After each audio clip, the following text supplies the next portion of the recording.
The moment I walked through the door, my world shattered. 2 days early from a long-haul delivery, I found Loretta, my wife of 40 years, lying motionless on the living room floor. Her purse was spilled, a half-empty glass of milk sat on the coffee table, and her breathing was shallow, uneven. My heart hammered against my ribs. "Loretta!" I cried, dropping to my knees beside her. I checked her pulse. Faint, too slow. Then I heard it. The soft, rhythmic swipe of a thumb across a phone screen. My daughter-in-law, Serena, sat in an armchair, not 6 feet away, completely unbothered. "She fell," Serena said, her voice flat. "She's been down for a few minutes. It's her circulation. This happens." My blood ran cold. "You didn't call 911? "I was getting around to it," she replied, as if discussing laundry. My hands trembled as I dialed. "911, what's your emergency? My wife is unconscious. She's breathing but unresponsive. I need an ambulance immediately. 4 Caldwell Ridge Lane, West Haven, Franklin, Tennessee." The dispatcher walked me through the agonizing 6 minutes until help arrived. Serena watched me, her expression unreadable. Not fear, not guilt. Just a strange, detached patience. It was the look of someone who had already decided how the evening would unfold, simply waiting for everyone else to catch up. That look, that unsettling stillness, lodged itself deep in my mind. 7 minutes later, 2 paramedics rushed in. The lead medic, Cruz Rea, a man with the quiet intensity of someone who had seen too much, scanned the room. His gaze lingered on Serena for a beat too long before he knelt beside Loretta. Serena, suddenly animated, began to rattle off details about Loretta's circulation issues, her primary care physician, Dr. Stout, and her evening supplements. She spoke with a rehearsed fluency, a precision that felt deeply wrong. A worried daughter-in-law stumbles over such answers. Serena delivered them like a memorized script. As they loaded Loretta onto the gurney, Cruz pulled me aside.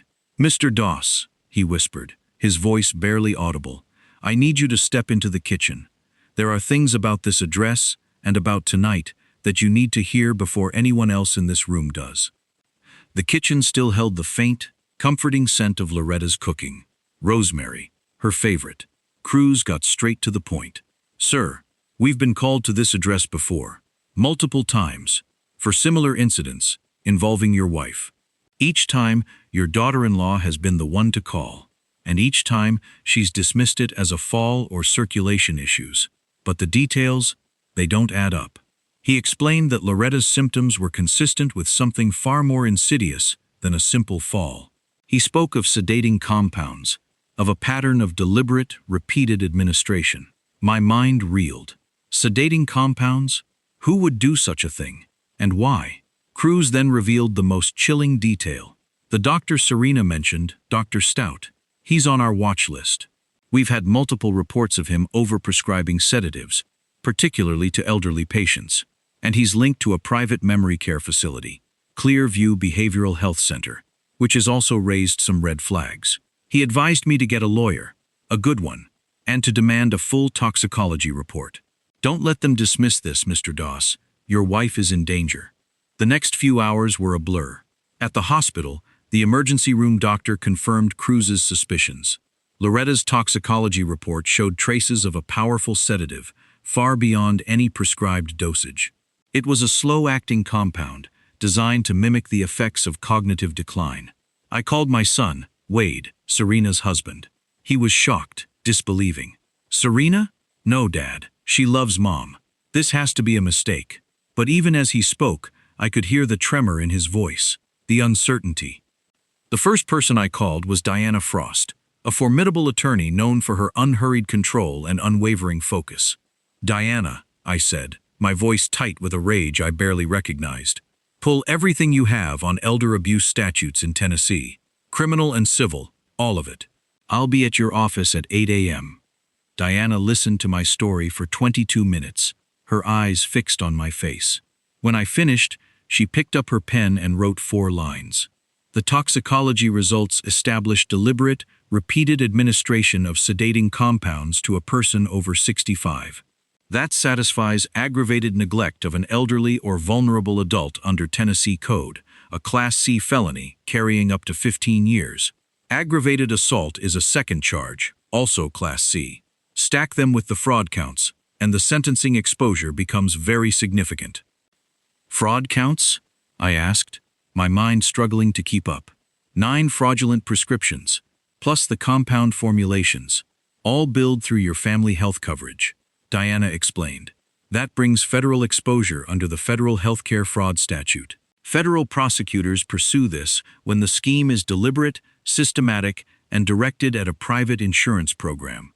This qualifies on every count. Then she turned her laptop screen toward me. A Tennessee State Business Registration Form. An LLC formed 4 years and 7 months ago. Its stated purpose, real estate and healthcare facility investment. This LLC, Diana said, holds a 3% equity stake in Clearview Behavioral Health Center, the private psychiatric and memory care facility in Brentwood. And the physician on Clearview's approved authorization list, who handles a significant volume of their walk-in referrals, is Dr. Philip Stout. The pieces clicked into place with a sickening thud. When was the LLC formed? I asked, though I already knew the answer. 4 years and 7 months ago, Diana confirmed. Approximately 7 months before Serena married your son. It wasn't that Serena had married into this plan. She had constructed the plan before she joined the family. Every component, the physician relationship, the facility stake, the pharmaceutical knowledge, all pre-existing, waiting for the right household, the right asset profile, the right circumstances. Walk me through what would have happened, I said, my voice barely a whisper, if no one had stopped it. Diana folded her hands. Dr. Stout had already signed and filed documentation, certifying that Loretta showed signs of moderate to severe cognitive decline. With that certification, Serena could petition the court for a conservatorship, a legal arrangement where she would manage Loretta's finances and property. My son Wade signed a medical authorization document 4 months ago, I interjected, my jaw tight. He said he thought it was a healthcare directive. It may have been presented to him as one, Diana said carefully. A standard emergency authorization, allowing a family member to make medical decisions if a patient is incapacitated, sounds responsible and straightforward. What he actually signed was substantially broader. Whether he understood the full implications is another matter. The goal was clear: to declare Loretta incompetent, gain control of her assets, and then move her into Clearview, where Serena, through her stake in the facility, would profit from her care. It was a meticulously planned, cold-blooded scheme. The investigation moved swiftly. Dr. Stout, confronted with the evidence, confessed. He had been receiving kickbacks from Serena in exchange for the certifications and the compound prescriptions. He knew what the compounds were for. He had provided them for money. On December 3rd, Serena entered a guilty plea.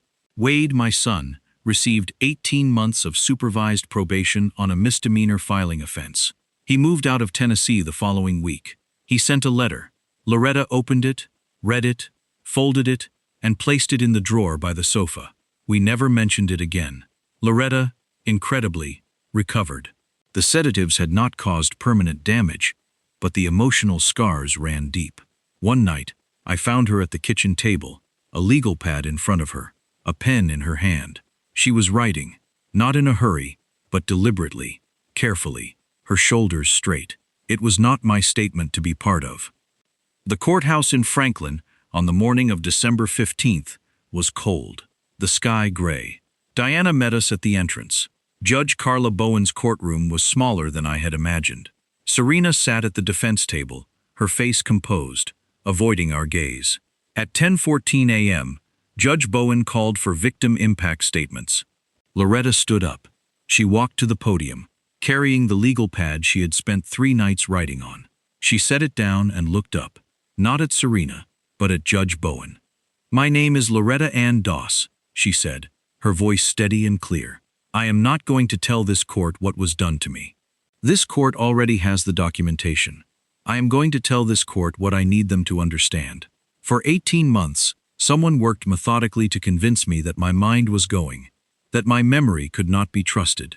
I never fully believed it. Something in me knew the shape of my own mind, even when it was being deliberately altered. I am still here in my house, which I painted myself. I remember everything. That is what I want on the record. She walked back and sat beside me. I reached across and took her hand. This is a family story, mine, and at its core, it is a story of family betrayal. I am telling it because the truth of it deserves to be heard. What I learned? I waited too long to look at something I already sensed was wrong. I chose comfort over clarity and called it trust. It was not. Loving someone means staying awake enough to protect them. There is one moment I return to often. The night Loretta opened her eyes in that hospital room and found my face. I thanked God, quietly, without ceremony, because she was still there, and I was given one more chance to do what I should have done months earlier. This family story is not rare. Family betrayal does not arrive announced. It comes through warmth and plausible explanations and well-timed kindness. And family betrayal, in every version I have ever heard, is built on one person choosing not to look. Do not be like me. Ask the hard questions of the people you love, not to doubt them, but to protect them. Comfort is not the same as safety. If this family story stayed with you, if someone in your life came to mind while you listened, share it. Leave a word in the comments. And if you are not already subscribed to this channel, I would be grateful if you stayed. Thank you truly for following this all the way to the end.